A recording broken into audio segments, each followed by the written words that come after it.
Hey, y'all. 90-Day Fiancé. You know that they're doing right now. Let me see. What is it called? I watched it. I've got Discovery Plus because I wanted to see the hot mess that's going on there.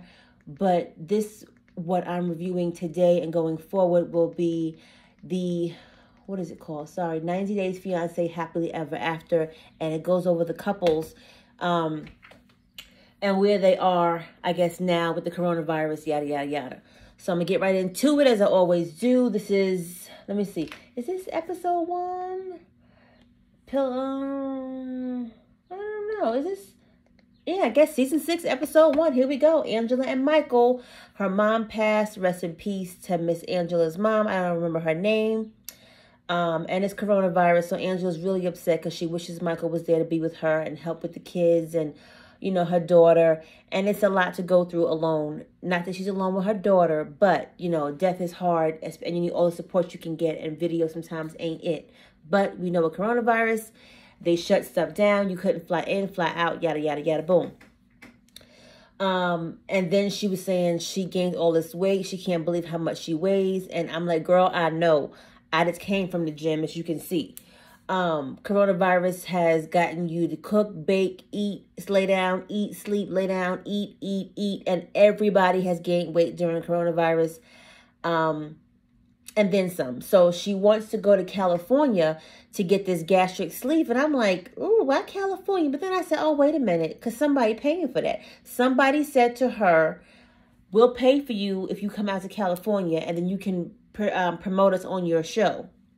Because there's reputable doctors in Georgia and in the surrounding areas that can do the same exact surgery. But, you know, whatever it takes to get it done. You know, she lost weight. We saw her now. She looks good. She's 57, I think she says she is.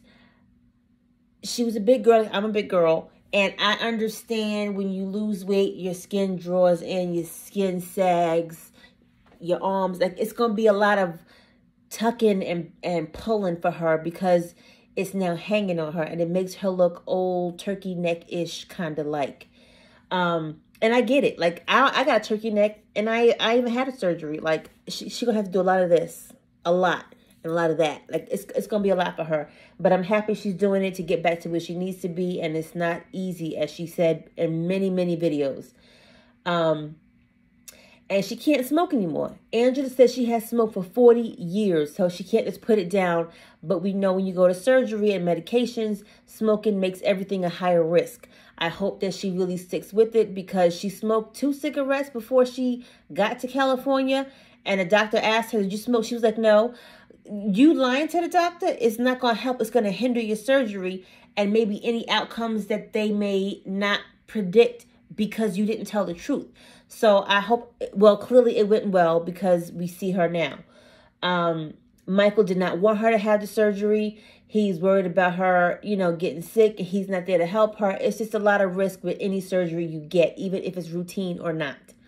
And then it goes to Michael showing his aunt. Talking about why is Angela spending all this money on surgery versus having a baby? Ooh.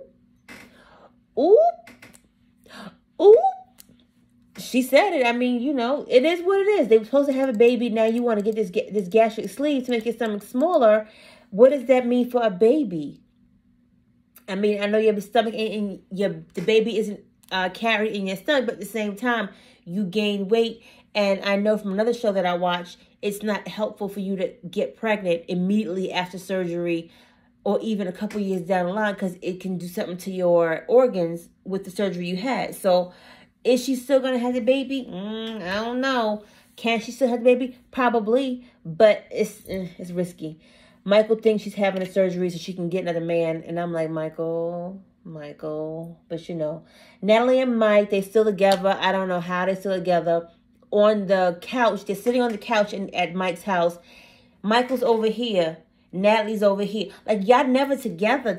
Like, y'all, something's off. And we're going to find out at some point. He's just very nonchalant and like, yeah, that's my wife. Hey, she's cute. Like, he's just not, and I'm not asking you to be like, oh, lovey-dovey, because that's not cute to me. That's annoying. I've been married 20 years, and I'd be like, what you want? Like, why are you so close to me? It's just a bit much for me.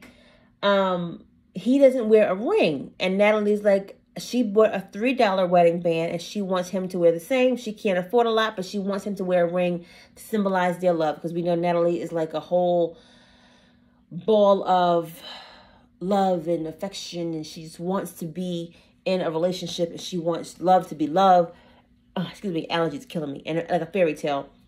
So she finally convinced him, but he was like, well, you know I can't wear it at work. Okay, but when you're not at work, wear it around me. Like, come on, cut the shit out, Mike. Cut the shit out. Andre and Elizabeth. Now, let me tell y'all something. I can't stand him. I can't stand him. Me, her, she cannot stand him. However production cuts it up, however they make it look, he looks like an asshole, an arrogant asshole. And all Elizabeth does is squint her eyes. Baby, why you say that, baby? Oh, baby, like what? It's like she's so fucking, So he doesn't want to drive trucks anymore. He doesn't want to do the handyman thing anymore. He's not babysitting Ellie anymore. And now he got his real estate license, his next new job venture. And he's like, I want to flip houses. I'm going to ask your dad to loan me $100,000. You heard me. $100,000. You don't even like her dad. Her dad barely likes you. And you have the nerve to try and say, I'm going to ask him for $100,000 because Chuck has money. Chuck, it's nothing for Chuck to give you the money. Chuck to give you the money. And I'm like, yeah, her family don't like you. We don't like you. And you think he's going to just drop $100,000 in your pocket to try and make it work? Like, so he, against everybody's conversations and comments, he goes and asks Chuck for the money. And he's like, I would like you to work with me so you can see how I do what I do, how I manage what I manage. And then you can get the actual knowledge versus trial and error and then fucking up my money at the end of the day. He didn't say those words. That's just me saying it. But how you going to just go in and just say, let me get $100,000 and I'll figure this shit out? No. Chuck wants to make sure he gets his money back and he gets it in a reasonable time frame. Because Andre can get the $100,000 and go into it, fuck up the thing, and then be like, Chuck, it didn't work out. I'm so sorry, Chuck. I pay you back over time. Like, that's the shit ain't gonna work. Chuck can pay for a lot. So I think it makes sense for him to work with Chuck to get full understanding and knowledge of how it goes day to day, the background, and that information, that training is priceless. Because some people don't have that and they go into it and figure it out as they go along and fuck up money. Andre don't have money to fuck up. But it's going to be interesting how it's going to work because Charlie works there. We know Charlie and Andre almost got into a fight several times. So Charlie is very like, no, Dad, no, this is a family business. He's not really family. Call it like it is, but you know. And then Elizabeth is like, oh, my dad's going to do it because he likes me and he loves us. He wants us to, you know, thrive. Girl, shut the fuck up. Brandon and Julia, they go to Vegas. And Julia's having a great time because coming from the Ukraine, being a go-go dancer, to going to, where was she at? To the farm in Dinwiddie, Virginia with cows and sheep and pigs to Las Vegas is a huge night and day change. She loves it there, but Brandon's like, I got a new job. I kind of can't just leave and just come up to Vegas and live here. Like, that's not how life works. Brendan, you say you do for me, and Brendan, I want to move here because it looks like fun. And she thinks fun is all the time 24/7. So that's not going to work out well, but that's where they are in Vegas having, you know, their post-honeymoon, but whatever. Kalani and Asuelo, why y'all still together? Why? I forgot. She has kids. That's what she says. They're looking to move out of Kalani's parents' house because Asuelo doesn't get along with anybody because he don't do shit and he's just dumb. I'm sorry, he's dumb. Maybe let me backpedal and pussy pop for a minute. He's not dumb. He lacks knowledge in things, American culture, and how life works. Because clearly in Samoa, that's how you say it, it's clearly different.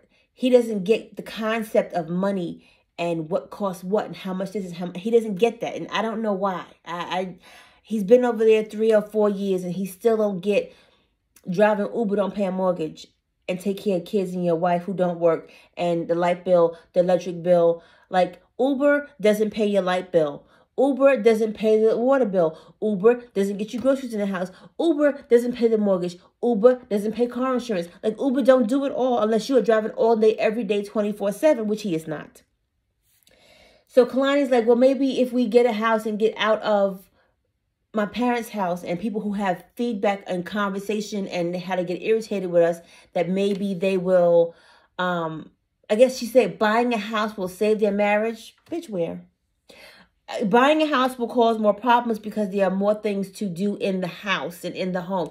How about instead of buying a house, you rent an apartment that maybe, depending on the price, is less than what a house and the utilities and the maintenance will be, and maybe just being your own space, maybe that'll help.